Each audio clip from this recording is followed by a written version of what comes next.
Good morning and happy July. It's July 1st. Where have the 5 months gone? Right? Where did you go? Where did May go? Where did May go? March. How about April? April. We don't even remember April. Uh,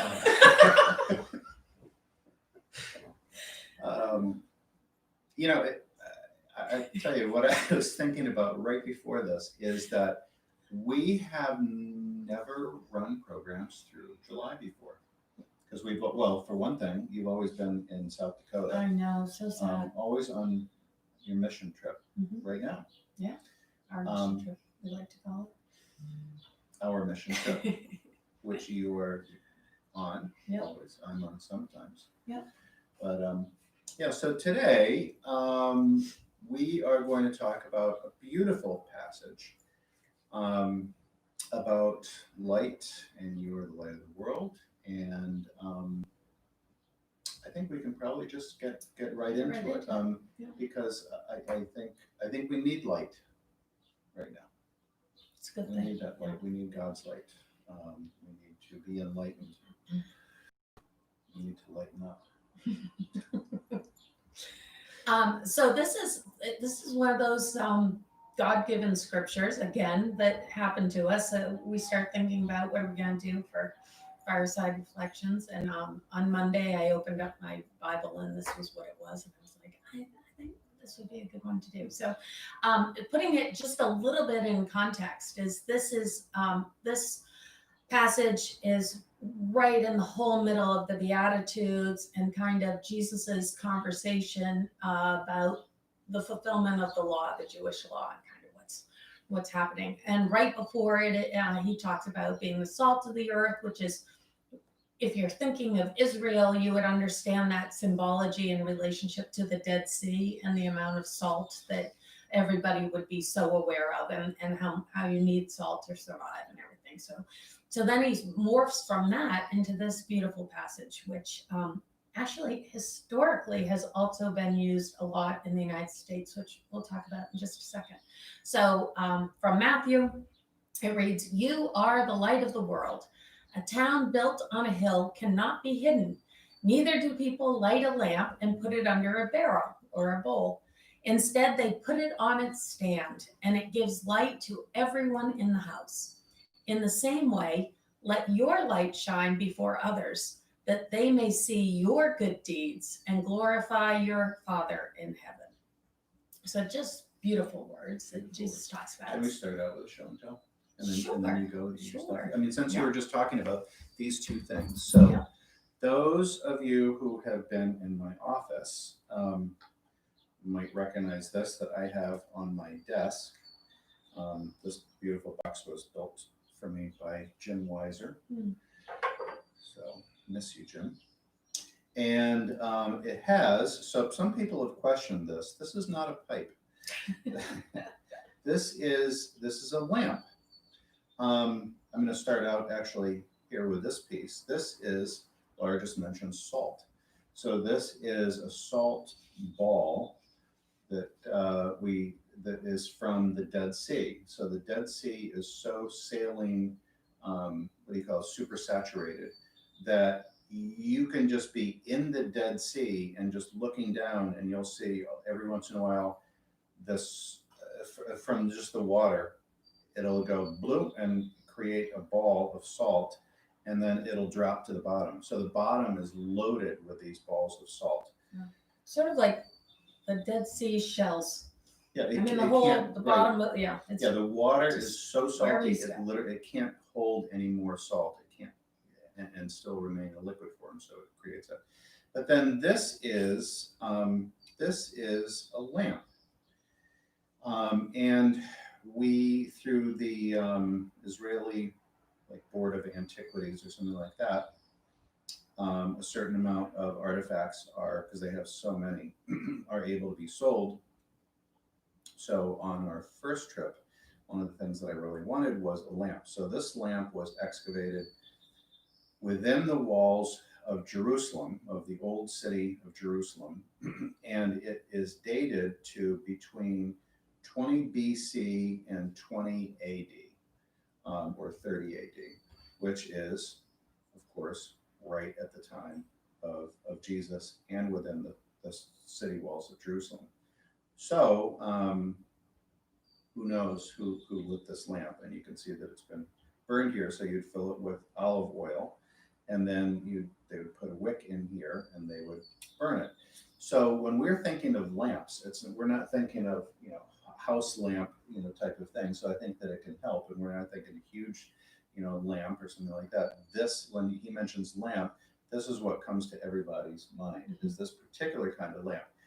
So they didn't have like we do, where you can go into the lighting stores and like that, and you can pick, 50,000 different kinds of lamps. It's like, this was that lamp of that time. How do they know it's from this period? Because it has certain style developments that occurred. They started out as bowls, like 10,000 BC, or bowls. Then the sides got folded in, then they got folded in more, and then they got then they got connected. And so just like you can date cars, the fins on the cars, the 1950s and stuff, there are certain very pronounced markings even that you can't see with your eyes there, but they're very light kind of markings. Anyway, so all these different things date it, and it's just kind of interesting to see what an actual lamp is. Yeah. And it's important too, because the other thing is, keep in mind that their houses were not huge. Mm-hmm. So a lamp like this would, in fact, light up a room. And if you put it up on a stand, right, then it would completely fill the room. So one small lamp would be enough for one of the cave homes that they would have lived in. And so don't put it under a bowl. Don't cover it up. You have to, elevate it and put it up on its stand so that it gives light to everyone. Yeah. Very fun show and tell on this Fireside Reflection. Show and tell today.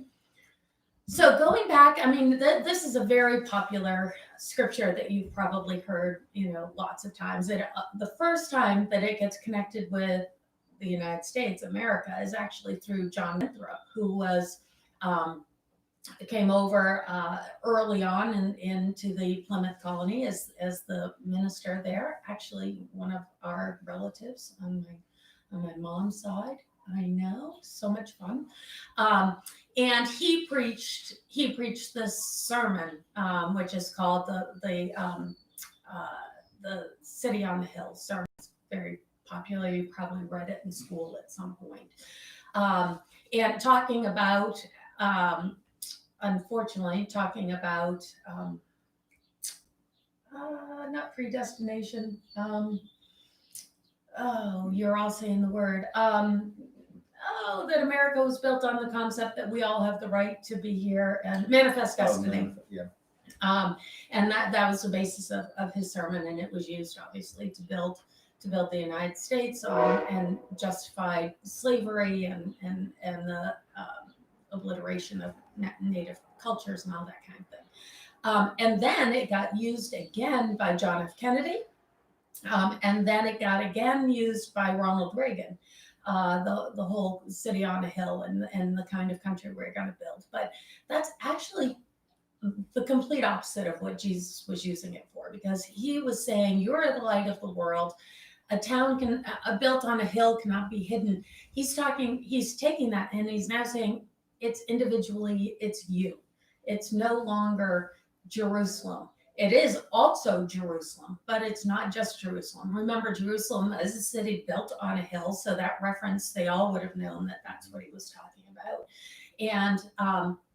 And so he's kind of taking this time and again changing the understanding from being something that was relevant just to Israel and making it to each and every person individually. You are the light of the world, and you need to let your light shine.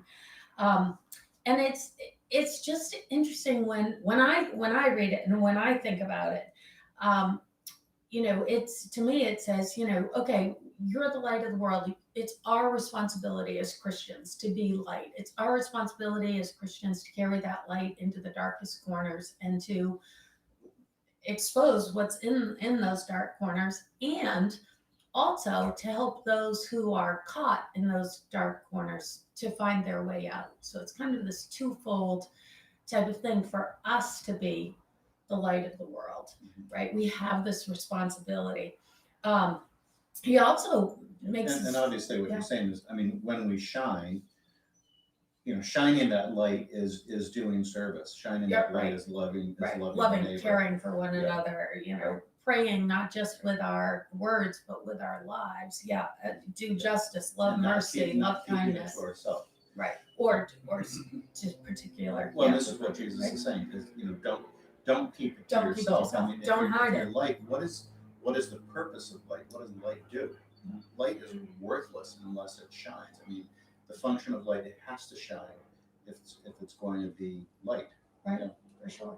And I think also it's interesting too, because sometimes even, and this is not, I'm just having this thought now too, sometimes we are afraid to let our light shine, right? We're really good at something, or we have a really good talent, and we're like, well, I don't think I should, really do that because I don't want to make other people feel badly, or, kind of thing. And we don't let our light shine when Jesus said the exact opposite. If you have a skill, if you have a talent, if you have something that can make this world better, and you all do, because you're all created by God with special things, then let that light shine. And how amazing would it be if everybody knew deep in their hearts that that's what they were meant to do, right? And just let it out, just let it shine. I think it was Nelson Mandela, I believe, who said something to the effect that it's the problem isn't that we think that we are powerless. The problem is that we know, right? That we know that we have more power than than we can handle, than we're comfortable with, and so with our fear, we pull back, and we have less power, so we become powerless. Yes, yeah, and so and every one of us knows that feeling. You know that feeling. I know that feeling. You know that feeling of pulling back that power. And just imagine, what would that feel like? What would that be like to just cut out the filters and just to be able to shine. Yeah. And to understand that your light shining doesn't diminish my light, because in science, there is no way in which one light can diminish or overpower another light. It only adds to the light and makes more light, which is why you walk into a room, you turn on more lights to make it lighter. You don't go, oh, well, I shouldn't turn on that floor lamp because it's going to take away the light of the table lamp, right? Kind of thing. Same with you. That's what Jesus says. You are the light of the world. Yeah. And I think that it's, the question that we are faced with, and the question again that, that we struggle with is how are we going to let our light shine? How are we going to light up those dark corners? How are we going to be a beacon? There's nothing more beautiful, and I'm sure it's because I grew up in Maine with Portland Headlight, but to me, there's nothing more beautiful than a lighthouse. And, you think of everything that the lighthouse does with, it's just constant, steady light, bringing people into safe harbor, right? Sending people out to new adventures. Some of them mark warnings, like, stay away from this area. But just this constant, beautiful, light just shining the world around it. What if that's what we all could be? Well, and you also think too that, I mean, a lighthouse does what a lighthouse does. A flashlight does what a flashlight does. Floor lamp is the perfect floor lamp. A match, is expressing light, and that is a perfect expression of kind of its being. Logs in the fireplace. I mean, they manifest, what they are, and they're not competing. I mean, you can't say, well, a fire is better than, that it's better light than, than a flashlight or whatever. It's like a fire does firelight, flashlight does flashlight. Yeah. And humans are light. You have some information on that. I do have some. Share that. Well, there's a bunch of stuff. So just talking about light. there's a number of passages. So in this passage, Jesus says, "You are the light of the world." In another passage, he says, well, in 1 John 1:5, John says, "God is light. In him there's no darkness at all." And then there's 1 John 1:5, where it says God is light. There's John 1:5 that says, "The light shines in the darkness, and the darkness has not overcome it." In John 8:12, Jesus says, "I am the light of the world." So we have God is light. We have Jesus says, "I am the light of the world." And then Jesus says, "You are the light of the world." Which goes right back to the I am in God, God is in me, I am in you, you are in God, that whole Yep. trinity of God, Jesus, humanity. Yep. And he's saying, it's all light. And now, interestingly, Albert Einstein said on the physical matter, he says matter, remember Albert Einstein came up with E equals mc squared, so which essentially, energy equals mass times the speed of light squared.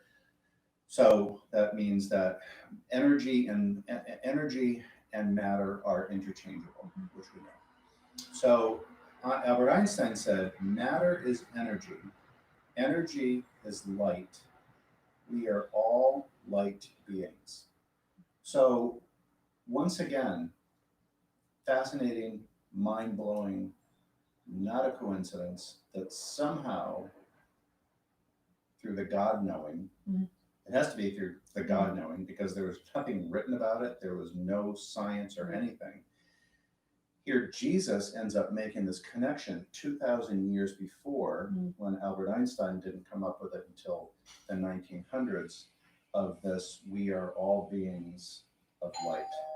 And uses this to talk about, we need to sign for a package. Oh, So I think that was Albert Einstein actually bringing the dark light. Come and talk for himself. Come on, Albert. Welcome So to that is our an home. interesting thing. Now, and then further along this line, Jesus saying it, Albert Einstein saying it. There's a couple of interesting things scientifically that human beings. It was discovered in 2009 by Japanese researchers that human beings, we have bioluminescence, which may seem, come on, human beings don't literally glow. Yeah, we literally glow. Now, our glow is 1,000 times dimmer than what our eye can see, but there are cameras that actually pick it up, that do pick it up, and they pick up where light shines more. And not only does light shines more in the face and in the lower face than other areas of the body, and it also has certain kind of biorhythms. So the maximum light time of day typically is around 4 p.m. for whatever reason. It's interesting because we knew that also, not you and I, humanity, because what's one of the most complimentary phrases that people say all the time? "Oh, you have such a nice glow about you." Such a nice glow. When people are in love, they have such a nice glow. You have a glow. Or when someone is depressed, there's a darkness. People we use the language. It looks like the light has gone out in their eyes. Yes, right. It's the light house. Or if somebody's dying, sometimes we use the phrase, their light has, their light went out of them, which is also interesting. That what was discovered is that healthy human beings. So the light in our bodies, actually transmits. They have discovered photons provide the vehicle for which information is transmitted in our bodies. It says photons are light particles without mass. DNA of living cells stores and releases photons, and they call this biophotonic emission. And they create what it says a perfect communication system that transfers information to many cells across within the body Mm. and to other bodies, which they have also photographed of when like two people are talking, that you can actually see light paths communicating with each other, which then we get back to Jesus saying, you're the light of the world, I'm the light of the world, God is light. What are we here to do? We're here to share the light. We're not here to, shut down the light. And that, and then it says that these biophotons, they follow biological rhythms. And it says in healthy individuals, biophotons are extremely coherent in rhythm with the world. In seriously ill people, they have lost their natural rhythm and coherence. The lines of communications were scrambled. They lost their connection with the world. In effect, their light was going out when we were sick. And then that's so interesting because because humanity also uses that verbiage, like we just said, and I think someone, read down. Oh yeah, that's so Luke. I was just gonna, and I think your eye is the lamp of your body. When your eyes are healthy, your whole body is full of light.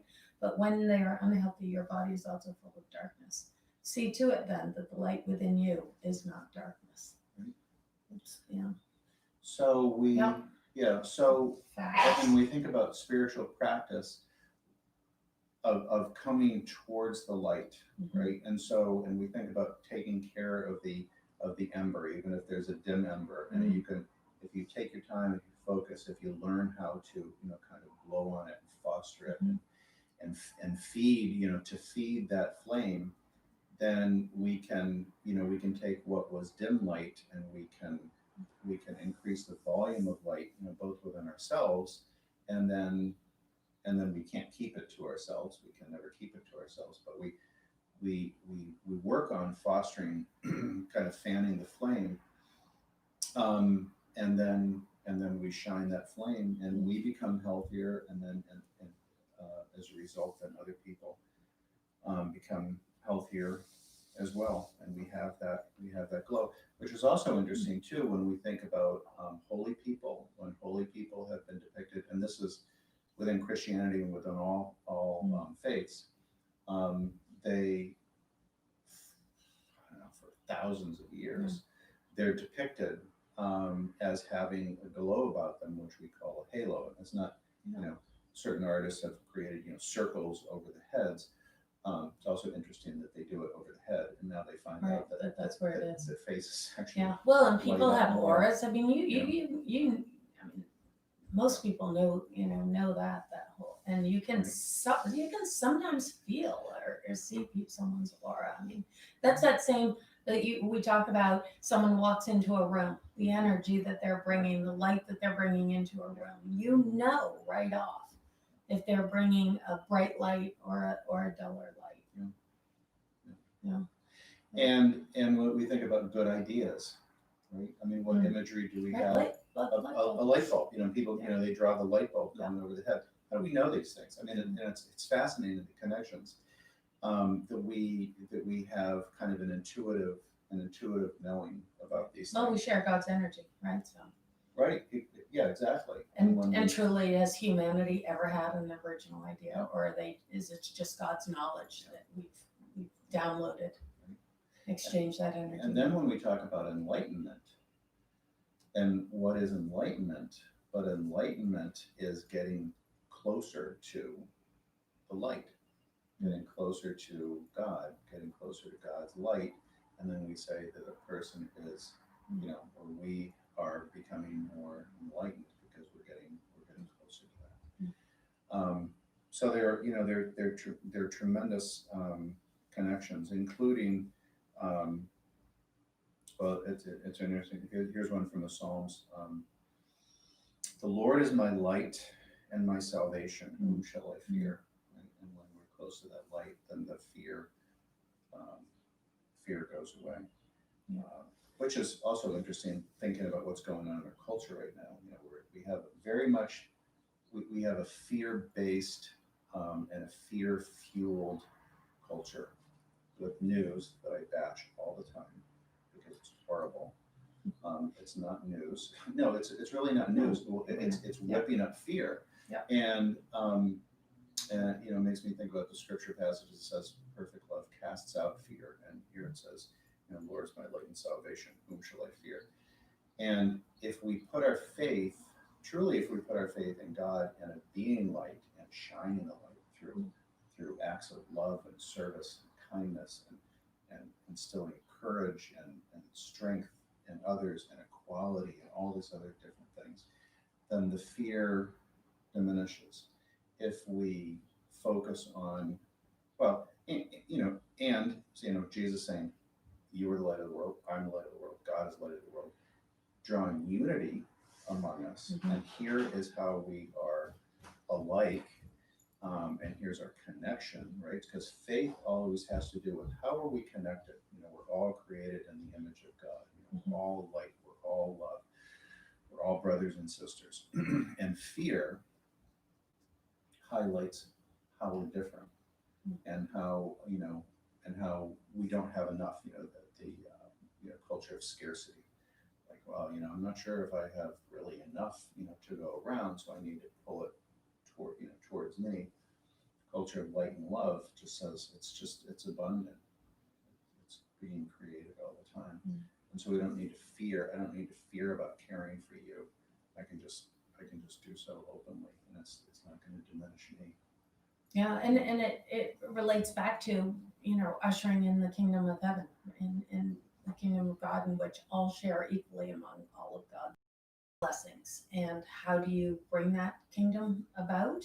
You have to let your light shine. You have to be out there doing, good, whether it's hands-on good deeds or it's financially supporting organizations that do good deeds. It's funny, we're about to launch a whole series of interviews that I've done with all of our mission partners.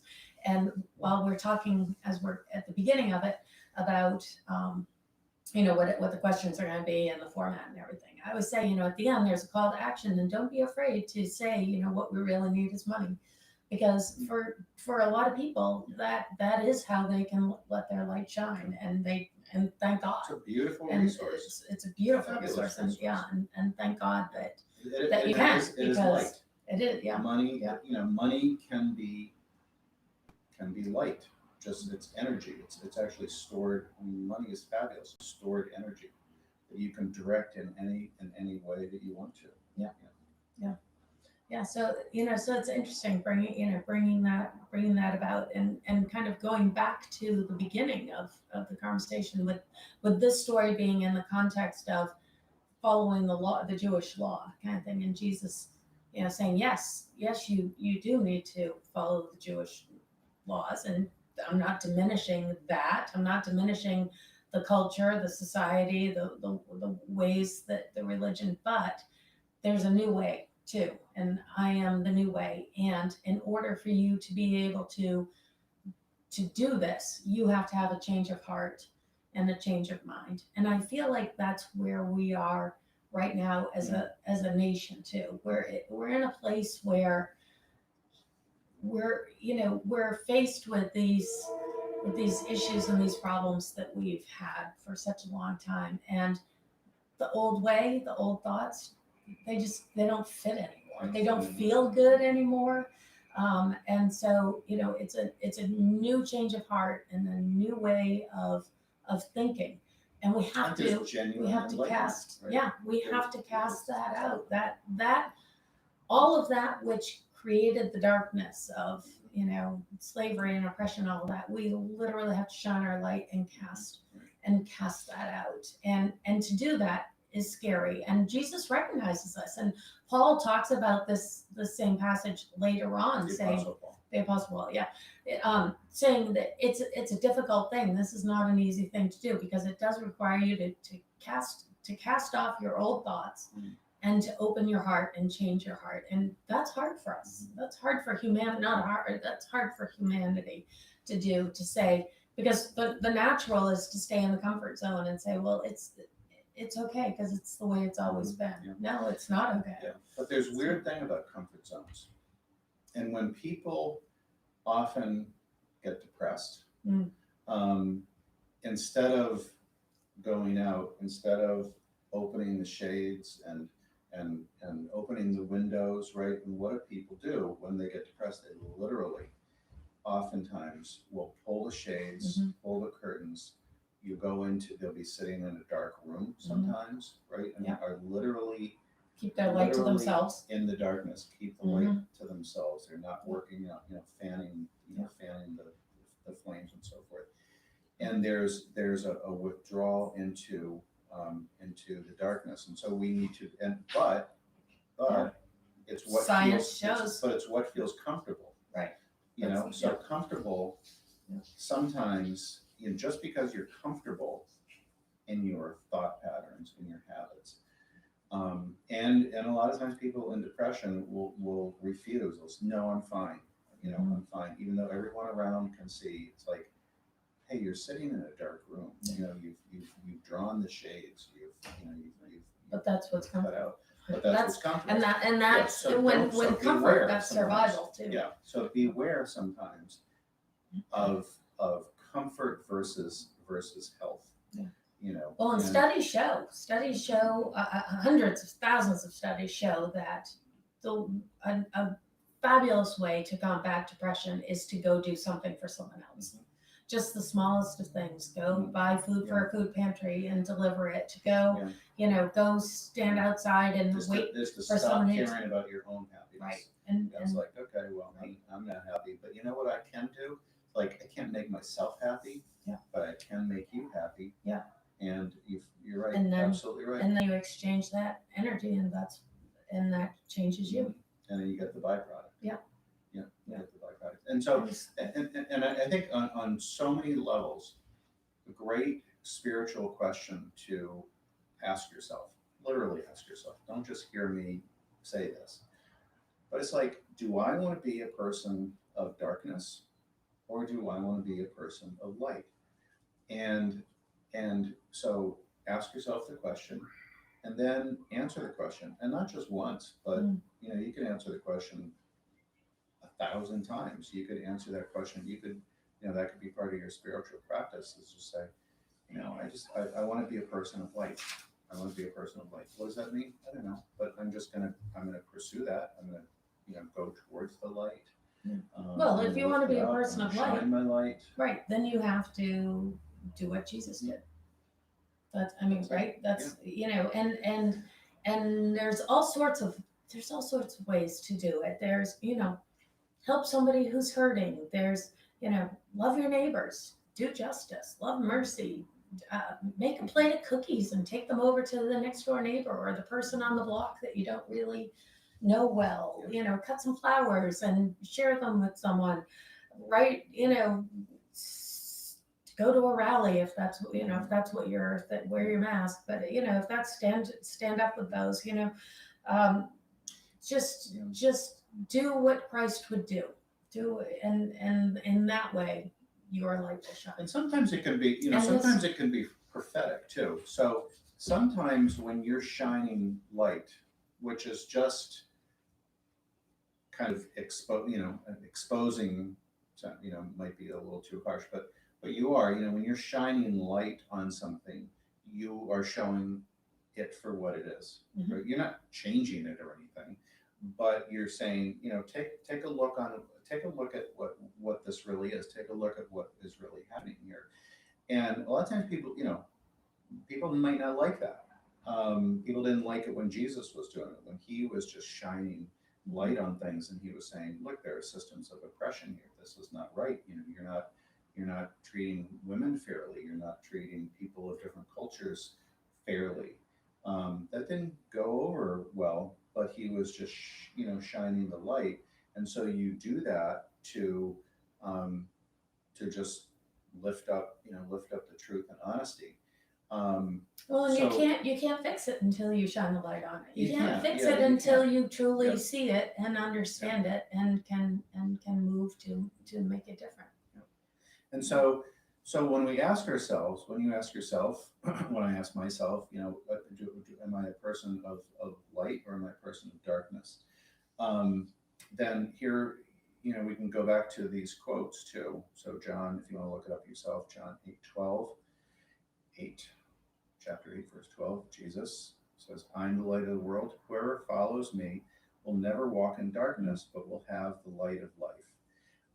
And then in Matthew 4:16, the people living in darkness have seen a great light. On those living in the land of the shadow of death, a light has dawned. And new thoughts Mhm. with both of those. That it's and going back to the conversation about depression, because it's interesting because it's not saying that it's not saying that the depression isn't there or the darkness isn't there.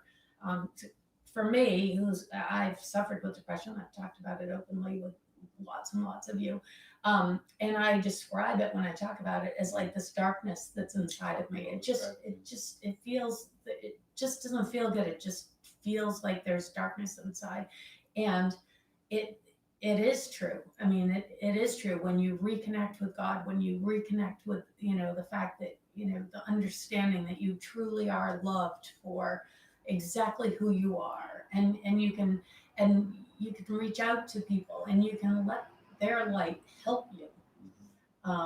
Then, that's what combats it. And I think of that, you can just pull that back up again.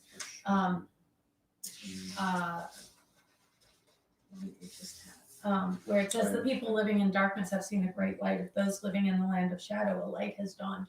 And I've read that in these times of depression, and I think, oh, okay, so in this land of darkness that I'm in right now, I'm not right now, but in that land of darkness, there is a light, there is a way out, there is something, and I just have to reconnect with it or find it again, kind of thing. Yeah. So and it's feels, and it feels heavy instead of feeling it does. light. Yeah. And what do we want to do? Which is also interesting, that kind of light. And right.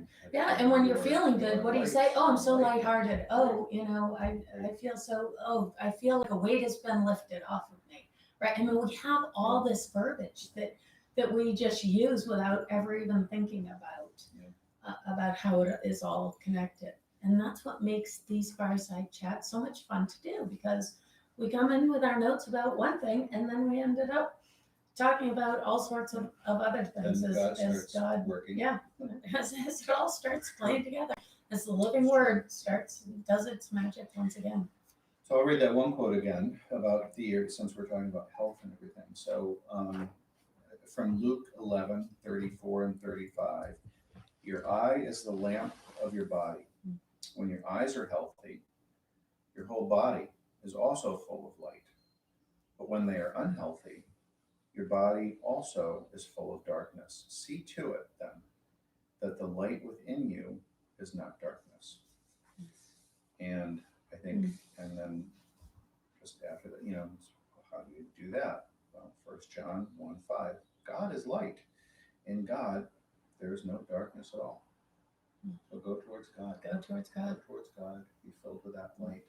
May we be filled with that light, with that love, and shine. Yeah. Shine. Don't be afraid to let your light shine.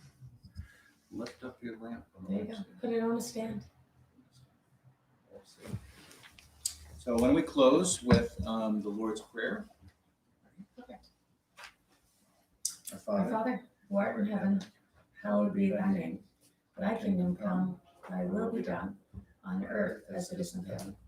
And give us this day our daily bread, and forgive us our trespasses, as we forgive those who trespass against us. And lead us not into temptation, but deliver us from evil.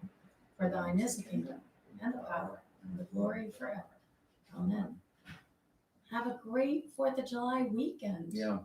God bless you all, and we look forward to seeing you and to hearing from you, from your text and from your emails, and we really, really appreciate all of those. So keep shining the light. Keep shining your light.